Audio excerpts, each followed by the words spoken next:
Midnight, day 4. The temperature in Rawlins, Wyoming was negative 36 degrees Fahrenheit, not accounting for the wind. That wind was a physical entity, a predator screaming down from the high plains at 60 miles per hour, armed with ice crystals that scoured wood down to its grain and shattered unprotected glass. The town itself was a corpse under a 4-foot shroud of snow. Power had failed 60 hours ago. The backup generator at the municipal shelter had lasted less than 12. I-80 was a fiction, buried under drifts the size of small houses. The silence between the gusts was the most terrifying part, a breathless pause where you could almost hear the frost creeping into the walls of every home, the sound of a community losing its fight against the cold. Nothing moved, no lights, no engines, no voices.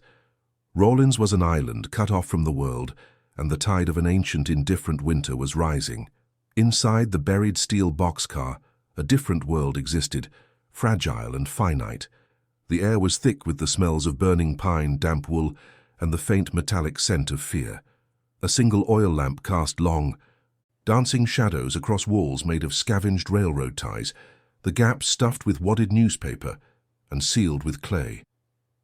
The source of life was an oil drum stove, glowing a dull cherry red in the center of the 300-square-foot space. Its heat was a tangible presence, a shield against the impossible cold pressing in from all sides. Tending it was Ethan, a 12-year-old boy whose wiry frame seemed too small to contain such a heavy responsibility. He watched the flames, his breathing punctuated by a persistent, dry cough, a permanent reminder of his first, near-fatal mistake with the stove's ventilation weeks ago. He was alone, a ghost in the system, and this tomb of steel was his only claim on life. The integrity of his creation was tested with every gust. A low, guttural groan echoed through the metal as a particularly violent blast of wind hammered the earth above, shifting the immense weight of the snowpack. Ethan's eyes darted to the 4-inch stovepipe chimney, a rusty artery connecting his sanctuary to the lethal world outside. A small puff of black smoke, smelling of soot and creosote, backdrafted into the room, making him cough again, harder this time. The seal where the pipe met the boxcar's ceiling was his greatest point of weakness. He had packed it with clay and shredded plastic bags, a desperate improvised gasket. If it failed, the shelter would become a gas chamber. If the pipe became blocked by snow, the same thing would happen, only slower. He had built a life raft, but he was acutely aware that it was floating in an ocean of crushing pressure, and every sound was a potential breach in the hull. Then came a new sound, one that did not belong to the storm. It wasn't a knock, not a clean human rap of knuckles on a door. It was a frantic, muffled scraping, the sound of a gloved hand clawing desperately at the thick, insulated steel of his hatch-like door. The noise was almost swallowed by the shriek of the wind, a weak, pathetic scratching against the symphony of the blizzard. Ethan froze, every muscle tensed. His first instinct, honed by years of being unwanted and unseen, was absolute stillness. Silence was survival. To be noticed was to be threatened, to be caught, to be sent back. He held his breath, listening, praying the sound was just a branch thrown by the wind or a trick of his own frayed nerves. But it came again, more insistent this time, accompanied by a dull thud, like the weight of a body slumping against the door. A voice, shredded by the gale, managed to pierce the steel. "Ethan, I know, in there, open, please!" The words were broken, almost unrecognizable, but the tone of raw, terrified pleading was universal. He recognized the voice. It was Dale Womack, the Union Pacific Yard supervisor, who had found him scavenging weeks ago and threatened to call the sheriff, the man who had called his shelter a death trap and told him to get off railroad property before he got himself killed. The irony was a cold, bitter knot in Ethan's stomach. The absolute, unbreakable rule of his existence was to rely only on what his own two hands could build, to never ever depend on the mercy of adults who had always failed him. Opening that door would shatter that rule. It would let the killing cold inside, compromising the delicate thermal balance he had fought for months to achieve. Not opening it meant leaving a man to die. His small hand, chapped and calloused from months of labor, moved toward the heavy iron latch he had bolted to the inside of the door. The metal was frigid, leaching warmth from his fingertips instantly. Outside, the scraping stopped, replaced by a low moan of despair that was barely audible over the storm. The man was giving up. The oil drum stove sputtered, the flame dipping for a moment as if starved for air, a stark reminder of the fragile ecosystem within his shelter. The world outside wanted in, and the price of entry might be the death of everyone, including himself. He stood there in the flickering lamplight, a boy king in a kingdom of scrap, facing a decision no child should ever have to make. The fate of his enemy was in his hands. In a moment you will learn what he chose to do. This video was made with the assistance of artificial intelligence, but the human touch is what gives this story its soul, its message, and its power. Subscribe to the channel and leave a like. And let us know where you're watching from in the comments. 6 months earlier, the same ravine was a different kind of hostile. The sun of a late Wyoming summer baked the rust on the half-buried boxcar to a blistering temperature, and the wind, though not yet armed with ice, was a constant, gritty presence that filled the air with dust and the scent of dry sage. The boxcar was just a piece of forgotten history then, a steel carcass left to rot by the Union Pacific decades ago. It rested at an awkward angle, its steel wheels swallowed by the earth, its sliding door long since seized shut by corrosion. To anyone who bothered to look, it was an eyesore, a monument to decay. But the deep gash in the earth it occupied offered a unique advantage. It was a natural shield against the relentless high plains wind, a place where the constant screaming of the air was muffled to a low, bearable hum. It was a place of relative silence, in a land that was never quiet. Rawlins itself was a town built on a foundation of steel rails and pragmatism. Life was dictated by the schedules of the Union Pacific trains that rumbled through day and night, their horns a mournful soundtrack to the community's existence. The people were a reflection of the landscape, tough, self-reliant, and deeply skeptical of anything that deviated from the norm. Survival here was a matter of following the rules, both written and unwritten. You worked hard, you kept to yourself, and you didn't cause trouble. There was a fragile social ecosystem built on reputation and family names, a network that provided support for those within it, and an invisible wall for those on the outside. It was a town with little patience for strays, seeing them not as people in need, but as potential liabilities in a place where the margin for error was razor-thin. Ethan was the ultimate outsider, a ghost haunting the periphery of this rigid society. He had arrived a few months prior, a silent passenger on a freight train, slipping away into the industrial outskirts before the yard crew even started their morning checks. He was a product of a foster system that had treated him like a piece of administrative paperwork, passed from one temporary home to another until he learned that the only reliable thing in his life was the promise of being moved again. This education in impermanence had forged in him a fierce, quiet independence. He moved through Rawlins like a whisper, learning the rhythms of the town from a safe distance, noting the times the baker threw out day-old bread and the locations of the dumpsters behind the diner. To be seen was to be questioned, and to be questioned was to be caught and sent back into the system he had escaped. The first real cold snap of autumn arrived not as a storm, but as a quiet, lethal thief in the night. The temperature plummeted from a mild 50 degrees to a sharp 28 in the span of a few hours. The shallow water in the ditches along the railroad tracks froze solid, and the morning air had a crystalline bite that promised worse to come. For Ethan, who had been sleeping in a concrete culvert pipe, the cold was a physical assault. It had seeped through his thin jacket and worn jeans, settling deep into his bones with an ache that made his teeth chatter uncontrollably. He knew this was just a preview, a warning shot from the winter that would soon lay siege to the entire region. The nights were already becoming unsustainable. Survival was no longer a matter of finding the next meal, but of finding a way to not freeze to death before sunrise. It was this primal, inescapable need for warmth that drew him back to the buried boxcar. He had noticed it before, but now he saw it with new eyes. He saw the way the surrounding earth acted as a natural barrier, a thick blanket against the wind. The ravine's orientation would protect it from the worst of the snowdrifts he had read about. An idea, born of desperation and fragments of observation, began to form in his mind. He remembered watching a group of homeless veterans in another city winterizing their camp under a bridge, using scrap wood and scavenged tarps to create a pocket of survivable space. He remembered a tattered homesteader's manual he'd found, its pages on insulation and stove ventilation now seared into his memory. The boxcar wasn't junk. It was a foundation, a possibility, a place where his own two hands might build what the world had refused to give him.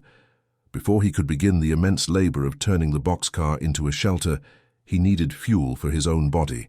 The gnawing hunger was a constant distraction, a dull ache that sapped his strength and clouded his thoughts.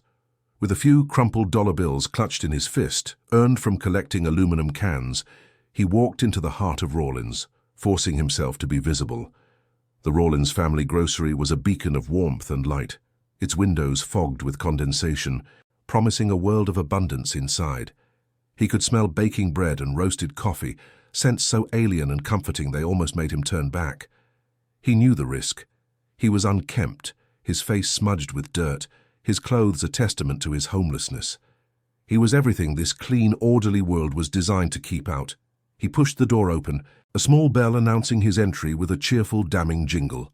Every conversation in the small store stopped.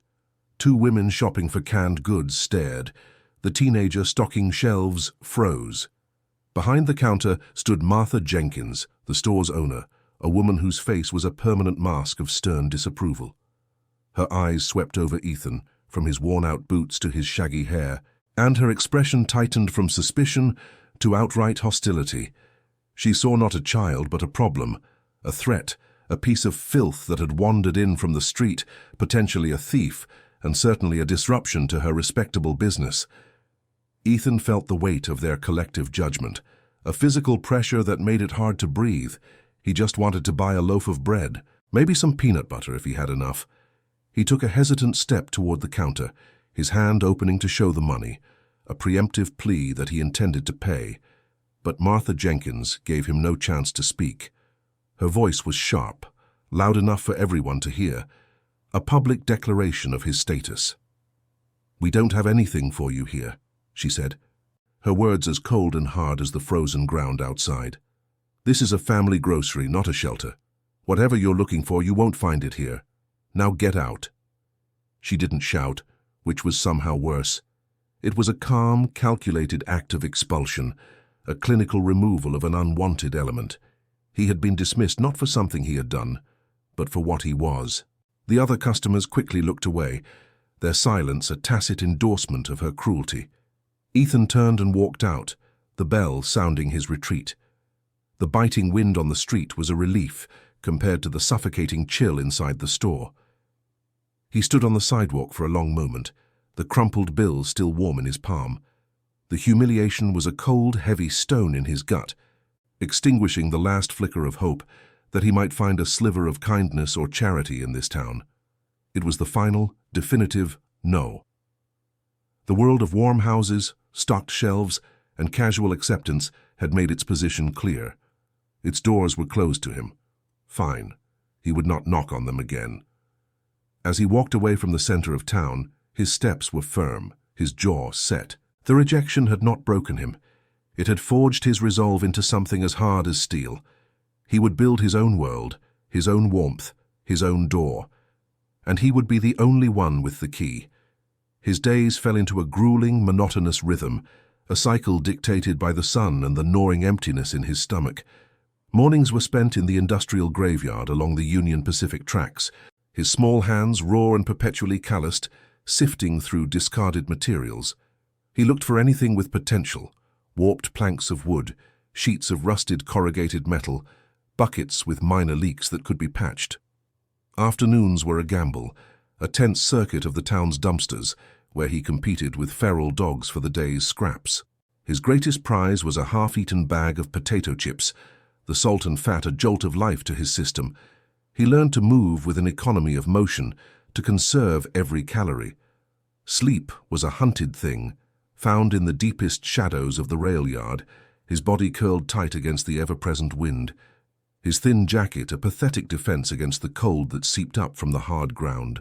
His expertise was not innate, it was a patchwork quilt of scavenged knowledge.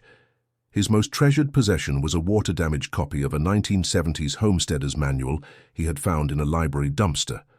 The pages were swollen and stained, some sections completely illegible, but the diagrams on insulation, ventilation, and basic framing were clear enough. He studied them with a religious intensity, tracing the lines with a dirty finger, committing the principles to memory. He supplemented this text with silent observation, watching the railroad maintenance crews repair sections of track, noting how they braced wood against immense pressure.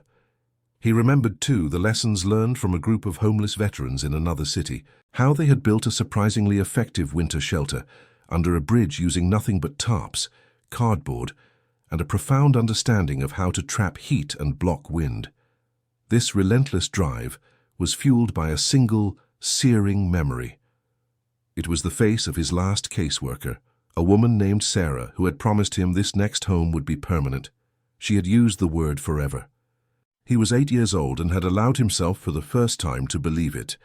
3 months later, he was sitting in the back of her car again, his meager belongings in a black trash bag at his feet, the word forever echoing in the silence as a cruel joke. It was then he had made a vow to himself, a rule etched into his very being: rely only on what your own 2 hands can build. Promises were just words adults used to move you from one box to another.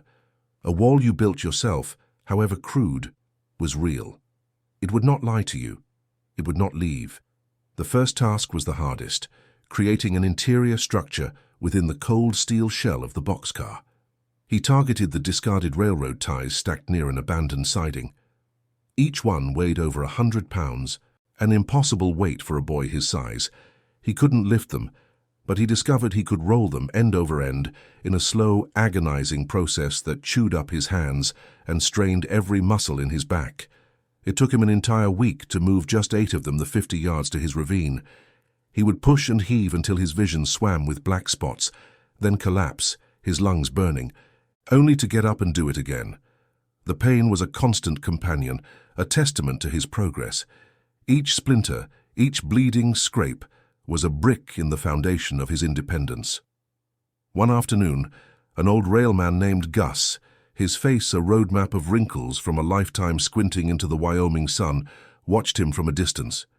Ethan tensed, expecting to be yelled at, to be chased off. But the old man just shook his head slowly, took a long drag from his cigarette and went back to his work. The next morning, leaning against the stack of railroad ties Ethan was slowly depleting, was a pair of thick leather work gloves and a pry bar. They were old and worn, but the steel of the bar was sound and the gloves were not torn. Gus was nowhere in sight. Ethan stared at them for a full minute, suspicion warring with a desperate, unfamiliar flicker of gratitude. He took them. It was not charity, he told himself. It was just a tool left behind. It changed nothing, but it made the impossible job slightly less so. His first major failure came not from the town but from the sky. He had spent days creating a rudimentary seal for the boxcar's roof vents, using a mixture of mud and dried grass, just like he'd seen in the homesteader's manual. He was proud of his work. It looked solid, impenetrable. That night, an early autumn thunderstorm rolled in, a violent downpour that turned the ravine into a muddy torrent. He awoke to the sound of dripping, then a steady stream of water pouring into his shelter. His seal had dissolved into brown sludge. A freezing pool was forming in the corner where he kept his single blanket and his scavenged food. He spent the rest of the night shivering in the dark, soaked to the bone, the failure a cold, bitter lesson. Clay, he realized. The manual had specified clay, not just any mud. It was a mistake that almost cost him everything. As his project became more ambitious, it began to draw unwanted attention. Dale Womack, the Union Pacific Yard supervisor, discovered him while making his rounds.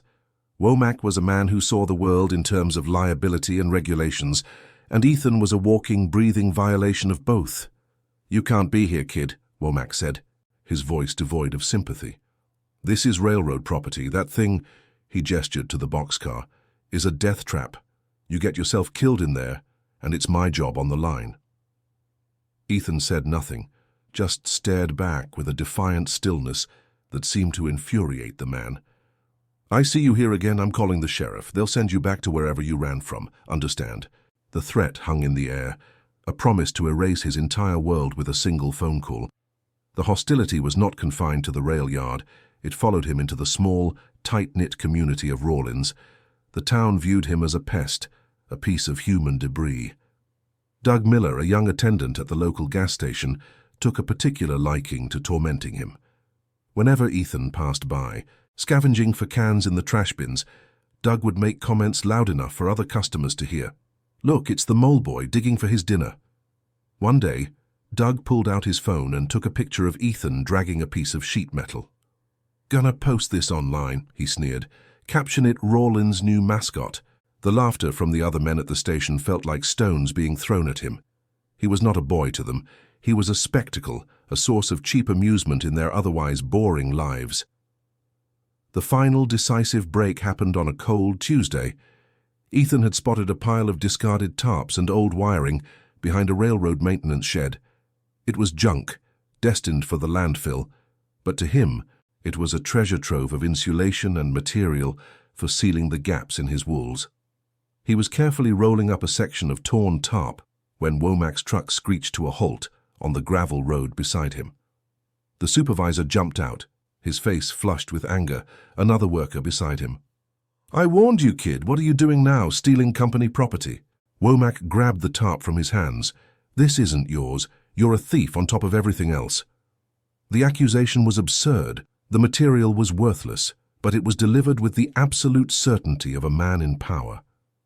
Ethan stood frozen, the injustice of the word thief stealing the air from his lungs. He had never stolen anything of value, only taken what others had thrown away. But it was the other worker's comment that shattered something deep inside him. The man looked from the dirty, half-finished shelter in the ravine to Ethan's smudged face and ragged clothes, and he let out a short, contemptuous laugh.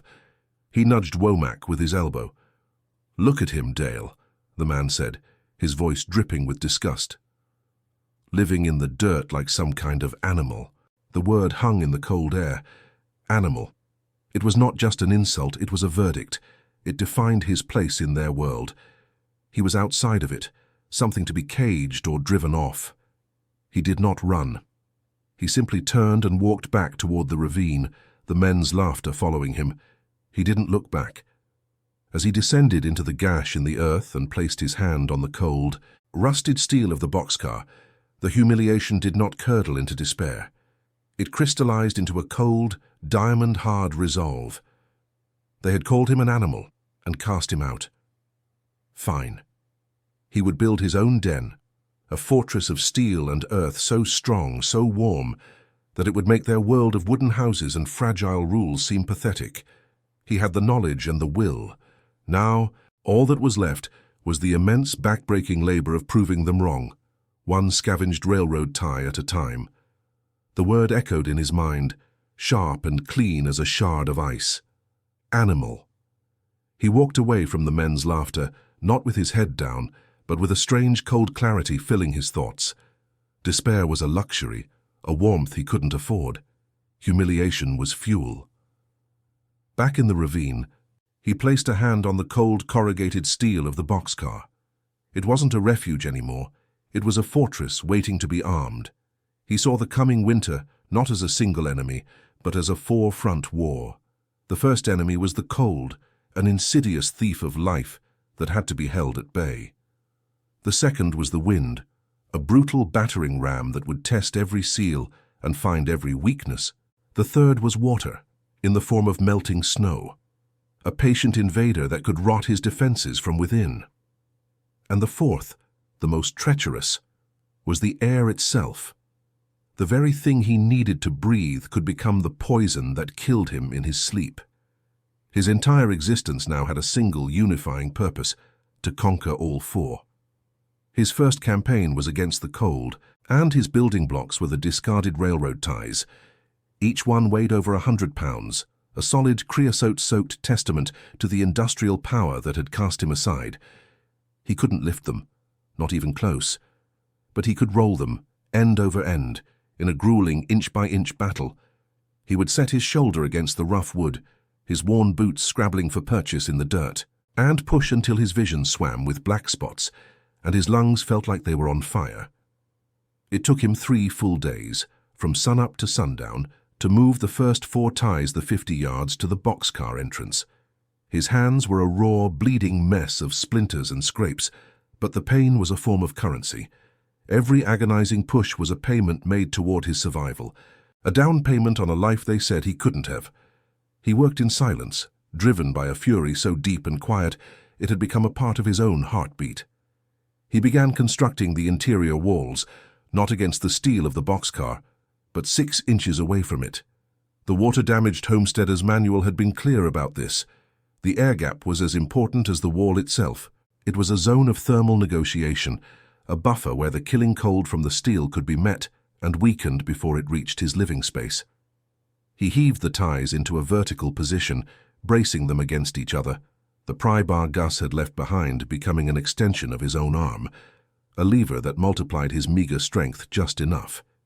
Into this 6-inch void, he packed his insulation, a pathetic but precious collection of everything the town had thrown away. He shredded cardboard boxes from behind the grocery store, wadded up weeks-old newspapers, and even stuffed in clumps of dry prairie grass, creating a dense, layered barrier against the coming siege. With the main walls framed, he turned his attention to sealing the countless small gaps. The boxcar was a sieve, its aged steel skin punctured with rust holes and warped seams. He needed a sealant, and the earth itself provided it. He found a deposit of dense clay near a creek bed a mile away and spent days hauling it back in a cracked plastic bucket. He mixed the clay with water and shredded pieces of plastic bags he'd collected, creating a thick, fibrous paste. Then, with his bare hands, he began the painstaking process of plastering every crack, every seam, every pinhole of light. It was messy, primal work. The wet clay sucked the warmth from his fingers, leaving them numb and stiff. He worked by the dim light filtering through the open doorway, a small solitary figure remaking the world inside this steel tomb, ensuring not a single breath of his hard-won heat could escape. The heart of his fortress would be the stove. He located a rusted 55-gallon oil drum half buried in a scrap heap, its sides dented but intact. Freeing it from the frozen earth took an entire morning of digging and prying. Getting it back to the shelter was another slow-motion battle against its weight and awkward shape. He used the rusty handsaw to cut an opening for fuel, and a smaller one for a makeshift flue collar. The screech of metal on metal, a torturous sound that set his teeth on edge. The work was agonizingly slow, the saw's teeth were dull, and his arms ached with a deep, burning fatigue. For a door, he used the piece of sheet metal he had been dragging when Doug Miller had mocked him, attaching it with hinges fashioned from heavy-gauge wire. The finished product was ugly, crude and asymmetrical, but it was solid. It was a promise of fire. The moment of the first test arrived on a frigid afternoon when the wind had a new, sharper edge to it. He had sealed the main door temporarily with a heavy tarp and piled a small pyramid of scavenged pine inside the oil drum. With trembling hands he struck a match. The kindling caught, and a small hesitant flame flickered to life. He held his breath, watching as the flame grew, licking at the larger pieces of wood. A wave of warmth, the first he had truly created for himself, washed over him. It was a profound, almost overwhelming victory. The dull cherry-red glow of the steel drum was the most beautiful thing he had ever seen. For a single fleeting moment, the crushing weight of his solitude lifted. He had made fire. He had made warmth. He felt the muscles in his jaw, clenched tight for months, finally begin to relax. But his victory was short-lived. He had cut a simple 4-inch hole in the boxcar's roof and run a length of stovepipe straight up, a direct logical path for the smoke to escape. He hadn't accounted for the wind.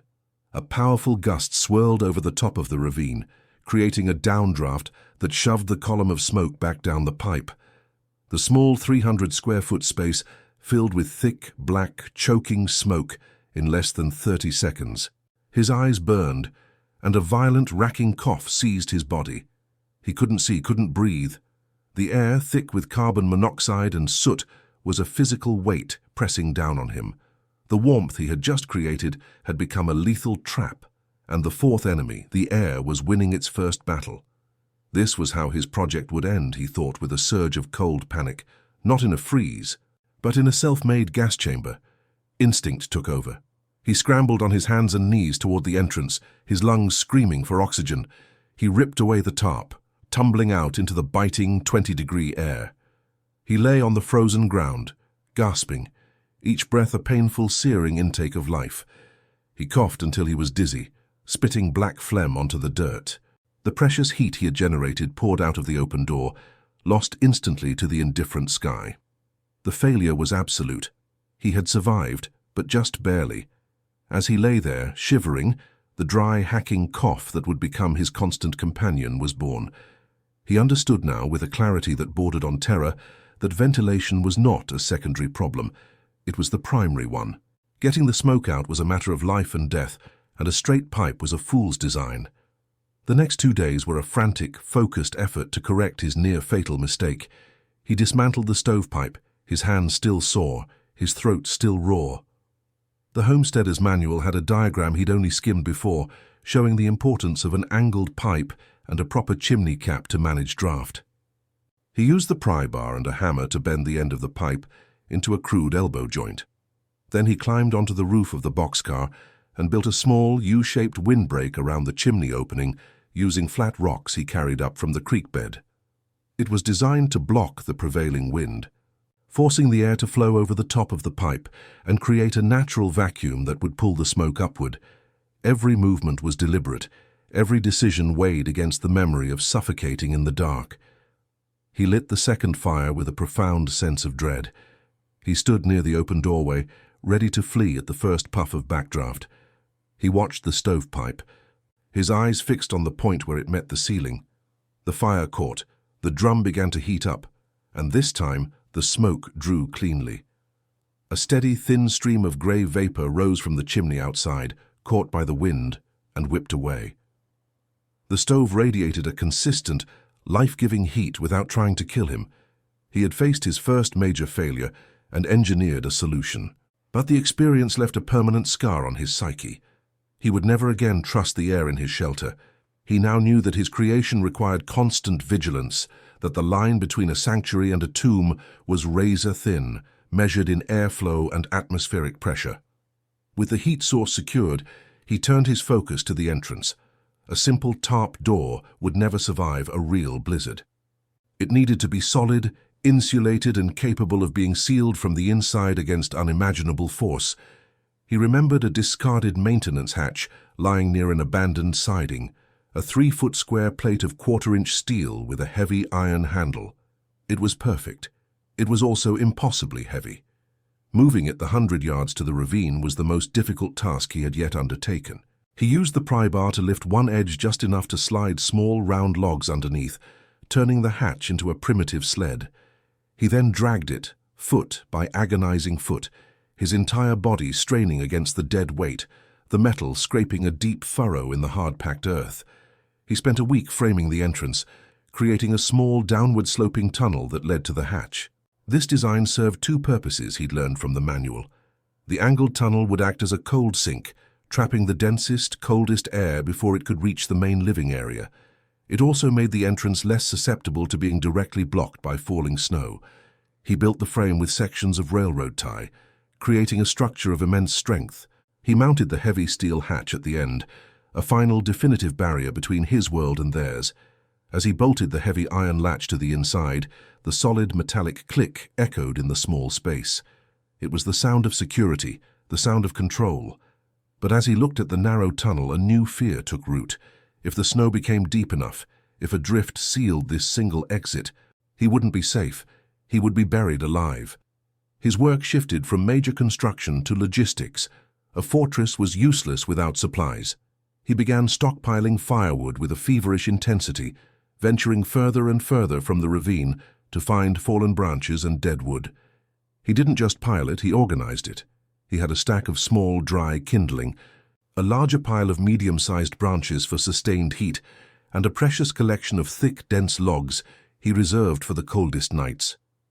He knew each piece of wood represented a measurable unit of time, an hour of warmth, a few more moments of life. He also focused on food, using his meager can-collecting money to buy dented tins of beans, corn, and soup from the discount bin at the back of a store in the next town over. These cans were his insurance against starvation, their contents immune to the freezing temperatures. He performed the final act of insulation himself.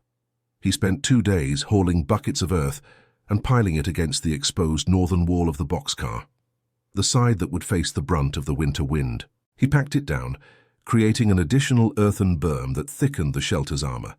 He used the last of his clay mixture to seal the frame of the new hatch door, making it as airtight as possible. He stood back and looked at his work. The boxcar was now more a part of the landscape than a piece of machinery, a man-made hillock, a den dug into the side of the ravine. From a distance, it was almost invisible, just a slight, unnatural bulge in the earth with a rusty pipe sticking out of it. It was a secret world, built from refuse and rejection. Standing inside, with the heavy steel hatch closed for the first time, the outside world vanished. The constant scream of the Wyoming wind was reduced to a distant, muffled whisper. The only sounds were the crackle of the small fire in the stove and the sound of his own breathing. The air was warm and thick with the smell of pine smoke, clay, and damp earth. It was dark, it was cramped, it was a tomb. But it was his. He had built it, not from plans or with help, but out of a stubborn refusal to be erased. As he ran his hand over the cold, solid steel of the hatch, he knew the real test was still to come. The open questions of ventilation and the threat of being buried alive were not just technical problems. They were a constant, low-level hum of anxiety. The winter was coming, and it would be the final judge of his work. The first hard frost was a warning, coating every metal surface in a treacherous, crystalline skin. Ethan worked with a frantic urgency, his breath pluming in the frigid air, the dry cough a constant rattling punctuation to his labor. His focus was now on the 2 most critical life support systems, the chimney and the fresh air intake. He knew from his near-fatal experiment that a simple stovepipe was an invitation for the wind to shove smoke back into his lungs. He needed a proper cap. Using a pair of scavenged tin snips that barely worked, he spent 2 full days cutting and bending a piece of sheet metal into a conical hat for the pipe, his fingers so numb he could barely feel the sharp edges that sliced into his skin. Each snip sent a jarring shock up his arm, but he persisted, driven by the memory of suffocating in the dark. The finished cap was ugly and misshapen, but it would force the wind to blow over the opening, not into it, creating the suction he desperately needed. His work, once hidden by the ravine's depth, now had a single telltale sign of life, a thin, almost invisible wisp of smoke rising from the ground. It was this small detail that betrayed him. Doug Miller, the gas station attendant, was on a smoke break, leaning against the wall and scrolling through his phone when his bored gaze drifted across the bleak landscape toward the rail yard. He saw it then, the faint grey tendril curling into the sky from a place where nothing should be. Curiosity, tinged with the casual malice of someone with too much time on their hands, propelled him closer. He walked to the edge of the ravine and looked down. He saw the rusty pipe, the crude rock windbreak, and the top of the buried boxcar. He didn't see a marvel of engineering or a desperate bid for survival. He saw something weird, something pathetic, and therefore something funny. He pulled out his phone and snapped a picture, a smirk spreading across his face.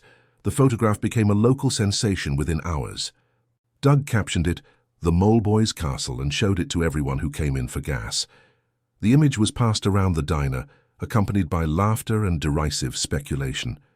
"He'll freeze to death in that tin can before Christmas," one rancher declared between sips of coffee. Martha Jenkins at the grocery store saw the picture on a customer's phone and sniffed with disdain. "Probably attracting rats down there. It's a health hazard." The town, in its collective boredom and suspicion, had found its new mascot for failure. Ethan's struggle was transformed into a public joke, a piece of small-town folklore about the strange orphan living in a hole in the ground. He became a ghost story told in the light of day, his existence reduced to a punchline he himself would never hear. One afternoon, as Ethan was reinforcing the earthen berm around the boxcar, he saw a familiar figure watching him from the tracks above. It was Gus, the old railman. The man stood there for a long time, smoke from his cigarette whipping away in the wind, his expression unreadable. Ethan braced himself for a lecture, a threat. Another adult telling him to leave. Instead, Gus took one last drag, flicked the cigarette away and started to walk off. He paused, then called down into the ravine, his voice raspy and strained by the wind. "Fire breathes in just like it breathes out, boy. Starve it and it'll starve you." He didn't wait for a response. The next morning, lying at the edge of the ravine, was a 6-foot length of 2-inch diameter metal conduit pipe, rusty but solid. It was another tool left behind, another piece of anonymous, deniable help that asked for nothing in return. Ethan understood immediately. The homesteader's manual had mentioned a fresh air intake, but he hadn't found any pipe suitable for the job. Gus's cryptic advice was a warning. Without a dedicated source of oxygen, his fire would consume all the air in his sealed shelter, slowly and silently, killing him in his sleep. The gift of the pipe was not a luxury, it was the solution to a fatal flaw he hadn't yet recognized. He spent the next 2 days on another grueling task, digging a narrow trench from the far end of the boxcar, running it under the snow line to a point 20 feet away. He had to cut another hole in the steel, a painstaking process of drilling and sawing that left his arms screaming with fatigue. He fed the pipe through and sealed the opening with the last of his clay, creating a snorkel that would feed his stove and his lungs with the cold, clean air from outside the immediate vicinity of the smoky chimney. The gossip and ridicule eventually reached the one person it was guaranteed to enrage, Dale Womack. When another worker showed him the Mole Boy's castle photo, Womack didn't laugh. His face hardened, his jaw tightening with bureaucratic fury. This wasn't a joke, it was an unauthorized structure on Union Pacific property. It was a fire hazard, a carbon monoxide trap, a collapse risk. It was a lawsuit waiting to happen, a black mark on his perfect safety record. He saw Ethan not as a child trying to survive, but as a walking, breathing liability that needed to be neutralized. He got in his truck, the engine roaring to life with an angry growl, and drove the short distance to the ravine, determined to put an end to this foolishness once and for all. He stood at the edge, looking down at Ethan, who was packing the last of the dirt around the newly installed intake pipe. "I warned you." Womack's voice was flat, devoid of emotion. "I told you to get off this property. What in God's name do you think you're doing?" Ethan didn't answer, just met the man's gaze, his small frame defiant. "This isn't a game, kid. That thing," he gestured with a contemptuous flick of his wrist, "is a death trap. You start a fire in there, you suffocate, the snow collapses on it, you get crushed. You are a hazard and you are trespassing." He pulled out a small notepad. "You have 48 hours to clear this junk out of here, every last piece. If you're still here when I come back on Thursday, I'm calling Sheriff Miller and he'll haul you out himself, am I clear?" The ultimatum hung in the air, as cold and heavy as the sky, which was beginning to turn a strange, bruised shade of purple-gray. As Womack's truck disappeared down the gravel road, a new sound began to fill the air. The constant Wyoming wind, usually a high-pitched scream, was dropping in tone, becoming a low, guttural moan that seemed to come from the earth itself. The temperature, which had hovered in the low 20s, began to drop with an unnatural speed. Ethan felt it on his cheeks, a stinging cold that felt different, more invasive. That evening, the radio in a parked truck he passed crackled with a new urgency. It was no longer a winter storm watch. It was a blizzard warning, a historic event with predictions of 4 feet of snow, 60-mile-per-hour winds, and a life-threatening drop in temperature. Ethan stood before his shelter, the two deadlines converging on him like the jaws of a vice. Womack's 48 hours and the storm's 12. The town saw his home as a joke, a hazard, a crime. They had given him an order to dismantle it, to return to the cold, to the invisibility they preferred. The sky, however, was giving a different order. It commanded him to seek shelter, to seal himself away, to trust in the walls he had built. He looked back toward the distant, flickering lights of Rawlins, a world that had offered him nothing but scorn and closed doors. Then he looked at the dark, narrow entrance to the boxcar, a space he had built with his own pain and persistence. There was no choice to be made. He had already made it months ago. He spent the last few hours of daylight in a controlled, methodical rush. He double-checked the seal around the hatch, packed more clay into a hairline crack he found. He brought the last of his organized firewood inside, stacking it neatly against the far wall, a precise calculation of BTUs and survival hours. He ate a cold can of beans, conserving his fuel for the long night to come. Then, as the first flakes of snow, hard and sharp as sand, began to drive horizontally on the wind, he descended into his shelter. He pulled the heavy steel hatch down. With a final decisive movement, he slid the heavy iron latch into place. The click echoed in the small space, a sound of finality. Outside, the world began to disappear under a tidal wave of white. Inside, in the absolute insulated silence, he was alone, waiting for the war to begin. The first official warning came on a Tuesday morning, a crackling voice on the radio predicting a significant winter storm. In the Rawlins diner, it was dismissed with a shrug and a refill of coffee. These warnings were a seasonal ritual, part of the High Plains bravado that defined the town. "Just another Wyoming blow," a rancher grumbled, and the sentiment was echoed around the room. They had seen it all before, but Ethan felt the change in a way they couldn't. It was in the sky, a strange metallic grey that swallowed the light. It was in the unnatural silence of the birds and the frantic activity of the squirrels near the tracks. He felt the barometric pressure drop in his own chest, a dull ache that was more reliable than any forecast. While the town scoffed, he began his final preparations, driven by an instinct honed in a life with no safety net. The world was giving a warning, and he was one of the few who had learned to listen. His movements were a study in efficiency, a quiet, methodical dance against the coming cold. He didn't just check his seals, he ran his chapped fingers over every inch of the clay, searching for the hairline fractures that could bleed his precious warmth. He used the last of his scavenged tarp to create a temporary windbreak for his fresh air intake pipe, a crude but essential defense against the direct assault of a blizzard. He spent 2 hours meticulously restacking his firewood inside, organizing it by size and density, a precise calculation of burn time versus heat output. This was his vault of life. Each piece of pine a unit of time he was buying for himself. He worked until his fingers were numb and his persistent cough rattled in his chest, the physical cost of his self-reliance, a price he paid without a second thought. He was not preparing for a storm. He was arming his fortress for a siege. His frantic activity did not go unnoticed. Late in the afternoon, Doug Miller drove past the ravine on his way home from the gas station, his truck slowing as he spotted the boy hauling rocks to reinforce the berm around the boxcar. He rolled down his window, the frigid air rushing in, and shouted over the rising wind, "Hey, mole boy, building a bigger castle for the storm?" He laughed, a harsh barking sound that was quickly snatched away by the gale. "Don't get yourself buried in there, you hear?" It was the town's final interaction with him before the world went white, a parting shot of casual cruelty. Ethan didn't look up, didn't give him the satisfaction of a reaction. The laughter was just another part of the storm to him, a meaningless noise from a world he had already sealed himself off from.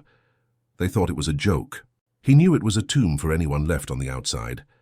At 4 p.m. the front arrived not as a gradual worsening, but as a physical impact. The temperature plummeted 20 degrees in a single hour, a drop so violent it felt as if the sun had been extinguished. The wind shifted direction, now screaming from the northwest at a steady 40 miles per hour, carrying the first stinging pellets of ice. In town, the change was instantaneous and shocking. Car engines that had been running moments before now refused to turn over, their batteries instantly drained by the savage cold.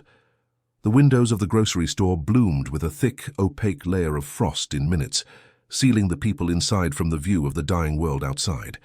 The casual confidence of the morning evaporated, replaced by a dawning collective dread. This was not just another Wyoming blow, this was something else entirely. Inside the boxcar, Ethan felt the temperature shift as a deep, resonant hum through the steel walls. He had already sealed the hatch, the heavy iron latch clicking into place with a sound of profound finality. He struck a single match and lit the kindling in his oil drum stove. The small flame caught, and within minutes, a dull cherry-red glow began to emanate from the steel, pushing back against the impossible cold that was pressing in from all sides. The interior, no more than 300 square feet, began to warm. the air growing thick with the scent of burning pine and dry earth. He was in a different world now, a pocket of manufactured life, governed by his own rules. Outside, the first true blizzard winds began to howl, a predator testing the walls of his den. Inside, there was only the steady crackle of the fire. At 10 o'clock that night, the town's last line of defense snapped. A series of sharp whip-crack sounds echoed across the plains as power lines, heavy with a thick coating of clear ice and thrashed by 60-mile-per-hour gusts, gave way. A transformer on the edge of town exploded in a brilliant silent flash of blue-green light, and then Rawlins was plunged into absolute primordial darkness. The sudden absence of light and the hum of electricity was a profound shock, a severing of the town's connection to the modern world. In homes across the valley, the furnaces went silent, the refrigerators stopped humming, and the only light came from frantic searches for flashlights and candles. The cold, which had been held at bay by a fragile web of wires, was now inside the walls, a patient, creeping invader. The blackout meant nothing to Ethan. His world had always been one of oil lamps and firelight. The failure of the town's power grid was an event in a foreign country, a problem for people who depended on systems he had learned long ago to never trust. He sat on his makeshift bed, a pile of scavenged blankets and cardboard, and listened to the storm. The wind against the buried boxcar was not a scream, but a deep, low-frequency groan, the sound of the earth itself vibrating under the immense pressure. He could feel the thud of heavy snowdrifts landing on the roof above him, adding yet another layer of insulation to his shelter. He was more connected to the storm than the people in the town were, yet infinitely safer from it. He was a creature of the winter, not its victim. By the morning of the third day, Rawlins was gone, erased under a 4-foot blanket of uniform white. The world had lost all its definition, all its familiar shapes. Cars were just anonymous mounds, streets were indistinguishable from fields, and the houses were sinking into a rising white ocean. The official announcement came over the few battery-powered radios still working. Interstate 80 was closed indefinitely, buried under drifts the size of small buildings. The cage door had slammed shut. Rawlins was an island, cut off from the world, with a population of just over 9,000 people and a rapidly dwindling supply of heat, power, and hope. The town's bravado had been buried along with its roads. Now there was only the cold and the wind and the terrifying math of survival. The first cracks in the town's emergency plan began to show. The designated municipal shelter, located in the high school gymnasium, was overwhelmed. Its backup generator, designed to run for a day, sputtered on its last gallons of diesel, its lights flickering like a dying heartbeat. People huddled together in the growing cold, their breath pluming in the air, the promises of official safety turning to dust. The pride of the community, its self-proclaimed toughness, was revealed to be a thin veneer over a fragile infrastructure. They had prepared for a storm, but they had not prepared for a siege. They had relied on the power staying on the roads staying open, on help being just a phone call away. They had been wrong on all counts. In his small, warm tomb, Ethan's day was one of routine and discipline. He added a single, dense log to the stove every 90 minutes, a rhythm he had practiced and perfected. He ate a quarter of a can of cold beans, rationing his small supply with the precision of a quartermaster. He was not just surviving, he was managing his environment. The air in the boxcar was thick but breathable, a stable ecosystem he had engineered from scratch. The contrast between his world and the one just a few feet above him was absolute. He had built his reality on the assumption of total failure, on the certainty that no one was coming to help. The storm was not a surprise to him. It was a validation of his entire existence. The final failure of the system came just before midnight on the third day. The massive boiler in the high school gymnasium, strained by the impossible cold and a failing generator, gave a final metallic groan and died. The last source of public heat in Rawlins was gone. A wave of cold and then panic swept through the hundreds of people huddled inside. The official shelter had become a trap, colder and more dangerous than their own freezing homes. The illusion of a coordinated official rescue was shattered. From that moment on, it was every man, woman, and child for themselves, a frantic, desperate scramble for survival in a town that was actively freezing to death. By the fourth morning, the silence was the most terrifying thing. The wind had not stopped, but the sounds of the town had. No generators, no distant shouts, no spinning tires. The cell towers, their batteries finally exhausted, had gone dark, severing the last tenuous link to the outside world. The sheriff's office radioed County Dispatch one last time, their message a declaration of defeat. They were out of resources, their vehicles were buried, and they could no longer respond to calls. The system had not just bent, it had broken completely. Rawlins was alone, blind, and freezing in the dark, a ghost town inhabited by the living, who were rapidly becoming the dead. Ethan knew nothing of the boiler or the cell towers, but he felt the storm reach its apex. The groaning of the earth beneath him intensified, and a new, more alarming sound began. The sharp, cracking report of trees snapping under the combined weight of snow and wind. He ran a mental inventory of his resources. He had enough wood for another 48 hours if he was careful, enough food for 5 days, enough water from melted snow to last a week. He was secure, he was warm, he was in control. His world, built of refuse and ridicule, was the only functioning system left. He had built a life raft, and he was now floating alone on an ocean of white that had swallowed the entire world. Midnight. Day 4. The temperature outside the boxcar was negative 36 degrees Fahrenheit, a number that no longer had any human meaning. It was a temperature at which the very nature of the physical world changed.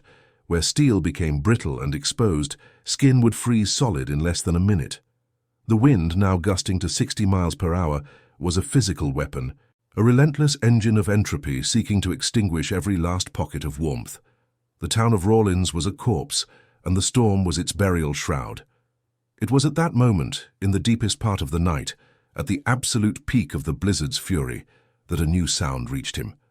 A sound that did not belong to the storm. It was a frantic, muffled scraping on the outside of his steel hatch door. Someone was out there. His hand did not move from the latch. The rule, the one forged in the cold silence of a caseworker's car, screamed in his mind, "Rely only on what your own 2 hands can build." Opening this door was an act of treason against his own survival. Dale Womack was the world that had cast him out, the voice that had called him an animal. But behind the man's shredded pleas, Ethan could hear other sounds, a woman's terrified sob, the thin, sharp cry of a child. It was not Womack's voice that turned the key in his resolve. It was the echo of his own younger self, small and freezing in a world of closed doors. He threw the heavy iron bolt. The instant he cracked the hatch, the blizzard declared war. A physical wall of wind and ice slammed into the shelter, stealing the air from his lungs and extinguishing the oil lamp, plunging the interior into a flickering, fire-lit gloom. The precious bubble of warmth he had built over months hemorrhaged into the negative 36-degree night. He saw not just Womack, but a small huddled group behind him, their faces skeletal masks of frost. "8!" he shouted over the roar, his voice a raw bark. "I can take 8, no more." He shoved 7 people through the narrow opening in a frantic, desperate triage, their frozen bodies clumsy and heavy. A young family, the Millers, stumbled in first, their 5-year-old son wrapped in a blanket, his shivering so violent it seemed his bones would break.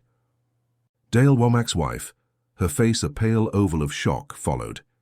Ethan slammed the heavy steel hatch shut, just as Womack himself tried to push through, the metal closing with a deafening clang that sealed the world out once more. The sudden silence was thick, punctuated only by the gasps and sobs of the survivors and the frantic crackle of the stove as it fought to reclaim the room from the invading cold. The space, once a solitary kingdom, was now a cramped, suffocating refugee camp.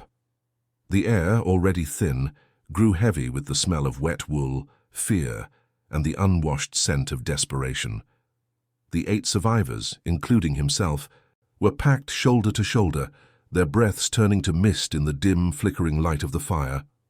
The math of survival had changed.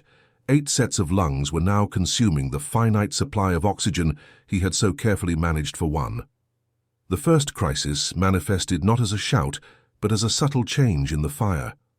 The cheerful, roaring flame in the oil drum stove began to shrink, its cherry-red glow dimming to a sullen, angry orange. The fire was starving. Ethan's eyes darted to the corner where his 2-inch fresh air intake pipe entered the boxcar. He knew instantly what had happened.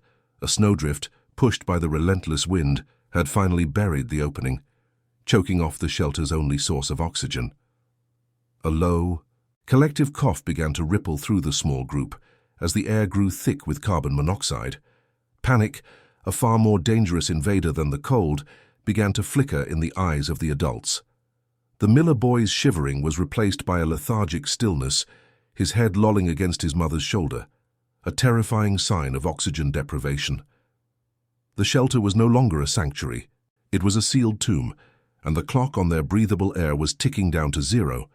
They had escaped the blizzard only to face a slower, more insidious death of their own making.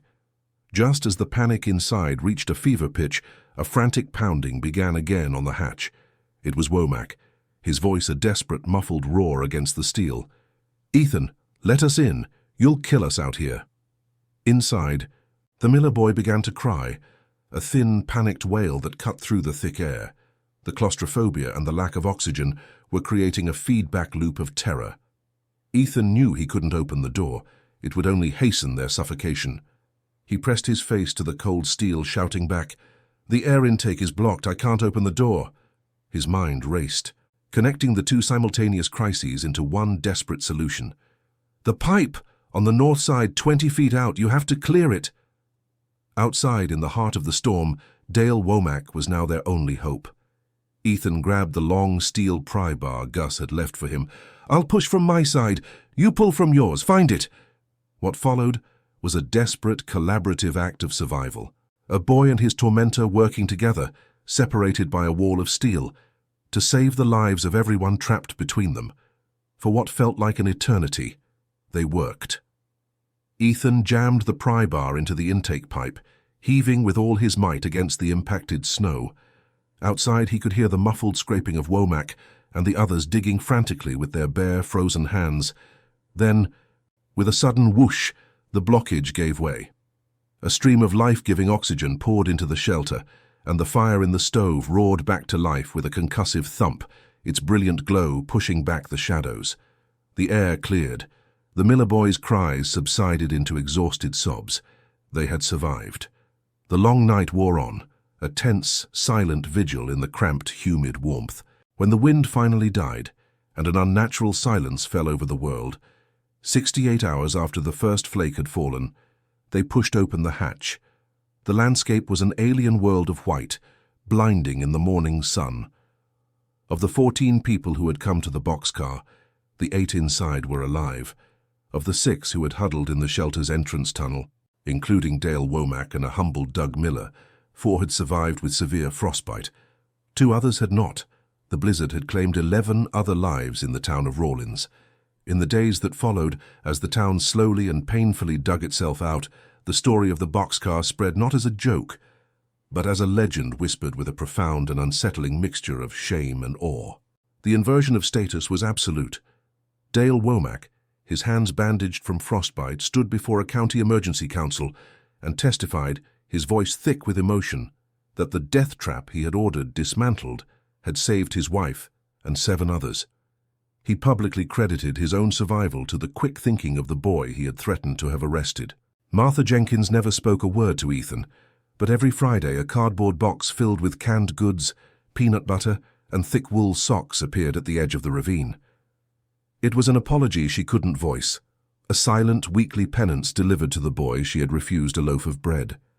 The town's collective guilt was a palpable thing, a heavy blanket of unspoken truth that settled over Rawlins with the melting snow. The official narrative was, at first, predictable.